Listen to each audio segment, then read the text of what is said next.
Assalamualaikum warahmatullahi wabarakatuh and good morning everybody. So for today I would like to present the finding from my intercultural communication observation they conduct on 23 April 2026 at SMA PMDS Putra Palopo. This study focused on how students in modern Islamic boarding school environment interact across different cultural backgrounds. The first thing that I want to talk is the phenomenon. During my observation in a class X1B boys, I identified several key phenomena. The first one is dual communication behavior. Students exhibit a paradox where they use harsh language or discuss some negative and personal topic even with a teacher in the classroom. Yet they maintain perfect traditional Santri manners toward elders, such as kissing the teacher's hands and bowing. Second, regional stereotyping. There is presence of charisma or racism or regional-based jokes, specially used to mock peers who are slow to act or struggle to understand a lesson. The third is high intonation as a norm. Students frequently use a high pitch or loud intonation when speaking to teachers, which has become a normalized behavior within their peer group.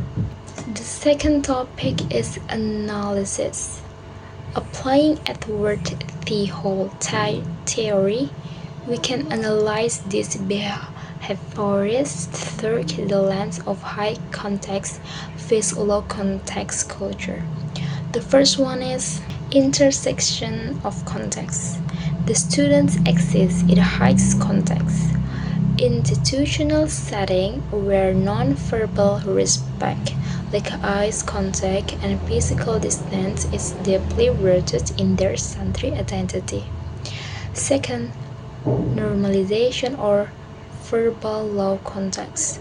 Conversely, their verbal communication shifting forward a low context style that is direct and blunt, sometimes disregarding the explicit presence of authority. Peer influence versus traditional. Next, peer influence versus traditional. The initial analysis suggests that while cultural heritage guides their nonverbal respect, peer influence in a primary differ or their verbal climate and the use of regional stereotype. The next topic is impact. These communication patterns have significant impact on the classroom environment. First, potential for miscommunication. The normalization of high intonation creates a risk where teacher or outsider may perceive students as being rude or aggressive, even if the students do not intend to be. The second, social fragmentation. Regional-based jokes can create subtle barriers between students from different ethnic backgrounds, potentially affecting group harmony during collaborative tasks. The third, inconsistency in respect.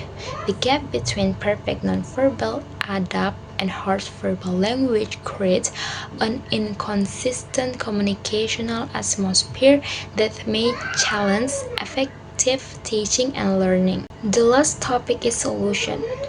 To bridge these cultural and communication gaps, the following solutions are proposed.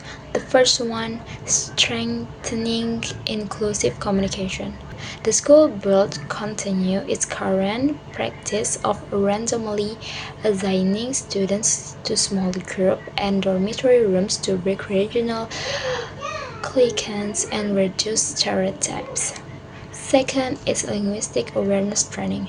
Teachers can implement linguistic awareness to help students understand how their intonation and word choice contexts are perceived by others in different professional or cultural settings. The third is modeling neutral language. Teachers should consistently model neutral, non-biased language to set a standard for verbal classroom discourse. The last is integrating adapt into verbal communication. The institutional Santri identity should be expanded to include not just non-verbal respect but also verbal constancy, aligning their speech with their physical manners. So, in summary, SMA FMDS Putra Palopo is a unique site when deep-rooted cultural traditional meets modern peers dynamic.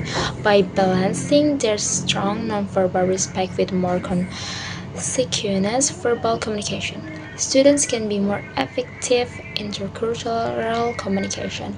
So that's all for this video. I'm so sorry for the mistake in my words. Thank you so much for your attention. Wassalamualaikum warahmatullahi wabarakatuh.